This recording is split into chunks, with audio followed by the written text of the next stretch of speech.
Bueno, muy bien. Voy a hacer dos cosas, contestar y también dar las gracias a todos ustedes por su participación. Dos preocupaciones que fueron vertidas en dos preguntas. México forma parte del derecho internacional. El caso de Naciones Unidas está inscrita desde 1945 en una Carta de las Naciones Unidas. Desde entonces ustedes saben que se empiezan a gestar todos los tratados internacionales de derechos humanos.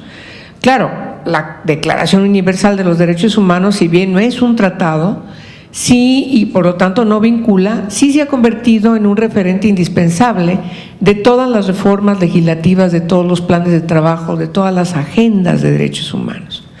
Pero después se gestaron los pactos internacionales sobre derechos civiles y políticos, uno, y sobre derechos económicos, sociales y culturales, el otro, la propia CEDAW, que es el Tratado de Derechos Humanos de las Mujeres, la Convención sobre Derechos de la Niñez, y así puedo seguir toda una gama de convenciones, hasta la de desapariciones forzadas, por supuesto, y en ese sentido sí hay una vinculación, pero México tiene que, además de recibir estas recomendaciones de los órganos que están encargados de revisión, de revisar cómo está cumpliendo los tratados internacionales, como es el caso del Comité de la CEDAW, pues está encargado de recomendarle al país a partir de los informes oficiales, pero también de los informes que se conoce coloquialmente como informes sombras de las organizaciones no gubernamentales, de personalidades expertas, que de tal forma que haya un contrapeso respecto del informe oficial. Eso nos permite que las recomendaciones sean basadas a partir de un enfoque objetivo, real de cómo se encuentra el país. Ahora bien, ¿es suficiente? No, no es suficiente. Pero no voy a entrar en esa discusión porque es una discusión de Naciones Unidas. ¿Cómo hacer en esta reestructuración que está pensando Naciones Unidas, cómo hacer que efectivamente el derecho internacional pueda haber un poco más allá de las recomendaciones? Y sobre todo en temas que competen al ámbito de seguridad. Es el gran tema en Naciones Unidas, es la gran reforma que todo el mundo estamos esperando en Naciones Unidas, porque en el balance efectivamente se ve como a veces como un llamado a misa, va quien quiere, ¿sí?, no como una obligatoriedad derivada de esa vinculación. Y entonces, en ese sentido, por eso yo en mi intervención mencioné que es muy importante que nosotros como ciudadanas, ciudadanos, retomemos y hagamos nuestras estas recomendaciones para que se conviertan en un instrumento de lucha, de organización, de exigencia, de estar al pendiente de que no haya impunidad, incluso en el incumplimiento de las recomendaciones, porque eso también es impunidad.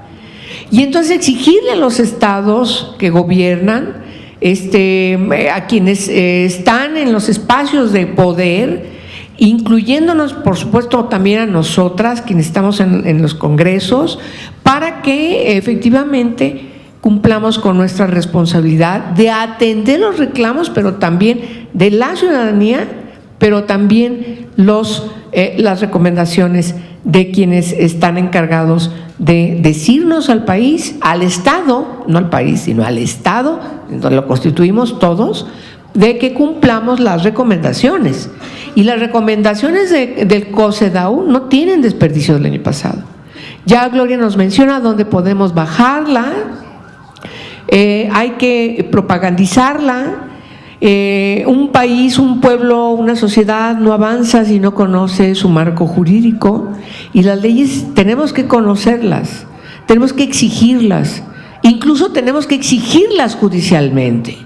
La sentencia del Tribunal Electoral del Poder Judicial de la Federación, la 12624, es una prueba de lo que significa, de la trascendencia de la exigibilidad judicial de un derecho, en este caso el derecho político de las mujeres en los partidos, que dijimos, a ver, No nos pichicatees en función del segundo párrafo del 219, que toda la decisión democrática, ahí no se aplica el 40-60 en detrimento de las candidaturas de las mujeres, ¿no? Y además con la trampa de ponernos de suplentes a señores para usar la cuota de las mujeres y entonces también hacernos trampa allí. Es decir, no tiene desperdicio, como tampoco tiene desperdicio las sentencias de la Corte Interamericana de Derechos Humanos, que es vergonzoso que al Estado parte se le hayan hecho estas recomendaciones, pero lo más vergonzoso es que no los hayan cumplido como tiene que ser en caso de una sentencia que está configurada en el derecho internacional de los derechos humanos y México efectivamente tiene que cumplir. Ahora, la del Código Militar. El Código de Justicia Militar está siendo reformado, no solamente para atender las recomendaciones que nos han hecho los organismos de Naciones Unidas sobre derechos humanos de Naciones Unidas, todas las organizaciones internacionales, Amnistía Internacional, etcétera, sino también para corresponder a una tesis de la Suprema Corte de Justicia de la Nación. En aquellos casos en donde esté involucrado un militar en un homicidio en donde participe un civil, una persona del ámbito civil, tiene que ser juzgada por el ámbito civil. Y en ese sentido yo espero que en septiembre estemos ya presentando el dictamen ante la plenaria del Senado para que se derogue del Código Militar, del Código de Justicia Militar, este candado que evita, que impide que haya una verdadera justicia. Y porque finalmente está involucrado un militar, digo un civil, entonces tiene que ser la autoridad civil la que tiene que entrar a todo el proceso judicial. Entonces, sí, y estamos además insistiendo que las comisiones nos reunamos para ese dictamen. Entonces, usted confíe que lo vamos a cumplir en el próximo periodo de sesiones porque ya lo tenemos agendado. Entonces, para terminar, Soledad, mil gracias. Ya nos quedamos aquí porque Malú y Ana se tuvieron que ir a otros compromisos, pero a todas ustedes, al canal del Congreso, les agradecemos su presencia y espero que Soledad se vaya de México y vuelva a regresar porque tenemos que seguir aliándonos, como decía hace rato Marcela Lagarde, tenemos que seguir enredándonos donde quiera que estemos, ¿verdad? Muchas gracias y muchas gracias a todos ustedes.